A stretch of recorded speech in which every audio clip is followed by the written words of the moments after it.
നമസ്കാരം. സംവിധായകനും മുൻ എംഎൽഎയുമായ PT കുഞ്ഞുമുഹമ്മദിനെതിരെ ചലച്ചിത്ര പ്രവർത്തക നൽകിയ സ്ത്രീത്വത്തെ അപമാനിച്ചെന്ന പരാതിയിൽ കേസെടുക്കാൻ 12 ദിവസത്തെ കാലതാമസം നേരിട്ടത് രാഷ്ട്രീയ വിവാദമാകുന്നു. ഇടതു സഹയാത്രികനായതിനാലാണ് നടപടി വൈകിയതെന്ന ആരോപണം ശക്തമാണ്.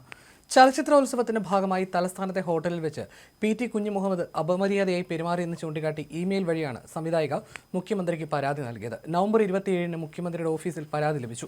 ഡിസംബർ 2-നാണ് പരാതി കണ്ടോൺമെന്റ് പോലീസിന് കൈമാറിയത്. ഡിസംബർ 8-ന് BNS 74, 75, 1 വകുപ്പുകൾ പ്രകാരം പോലീസ് കേസെടുത്തു. പരാതി ലഭിച്ച് 12 ദിവസത്തിനു ശേഷം കേസെടുത്തതിലെ കാലതാമസമാണ് ചോദ്യം ചെയ്യപ്പെടുന്നത്. സമാനമായ കേസിൽ രാഹുൽ മാങ്കുടത്തിനെതിരെ പരാതി ലഭിച്ചപ്പോൾ അതേ ദിവസം തന്നെ ADGPയെ വിളിച്ചു വരുത്തി രാത്രിയോടെ കേസെടുക്കാൻ മുഖ്യമന്ത്രിയുടെ ഓഫീസ് കാണിച്ച തിടുക്കം PT കുഞ്ഞുമുഹമ്മദിന്റെ കാര്യത്തിൽ ഉണ്ടായില്ലെന്നാണ് മുഖ്യ ആക്ഷേപം.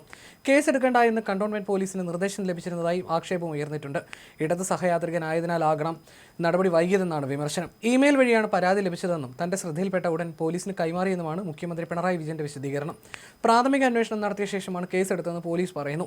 വിവരം പുറത്തറിയുമെന്ന ഘട്ടം വന്നതോടെയാണ് സമ്മർദ്ദത്തിന് വഴങ്ങി 12 ദിവസത്തിനു ശേഷം പോലീസ് കേസെടുത്തതെന്നും ആക്ഷേപമുണ്ട്. പോലീസ് ഇപ്പോൾ BNS വകുപ്പുകൾ പ്രകാരമാണ് കേസെടുത്തിരിക്കുന്നത്. പരാതിക്കാരുടെ മൊഴി രേഖപ്പെടുത്തിയ പോലീസ് ഉടൻ തന്നെ PT കുഞ്ഞുമുഹമ്മദിന്റെയും മൊഴി രേഖപ്പെടുത്തും. കുറ്റകൃത്യം നടന്നതായി പറയുന്ന ഹോട്ടലിലെ CCTV ദൃശ്യങ്ങൾ അന്വേഷണ സംഘം ശേഖരിച്ചിട്ടുണ്ട്. അതേസമയം താൻ ആരോടും അപമര്യാദയായി പെരുമാറിയിട്ടില്ലെന്നും പരാതിക്കാരി തെറ്റിദ്ധരിച്ചതാകാനാണ് സാധ്യതയെന്നും PT കുഞ്ഞുമുഹമ്മദ് പ്രതികരിച്ചു. തനിക്കെതിരെ മുൻപ് ഒരു തവണ പോലും പരാതി ഉണ്ടായില്ലെന്നും അവരോട് മാപ്പ് പറയാൻ തയ്യാറാണെന്നും അദ്ദേഹം കൂട്ടിച്ചേർത്തു.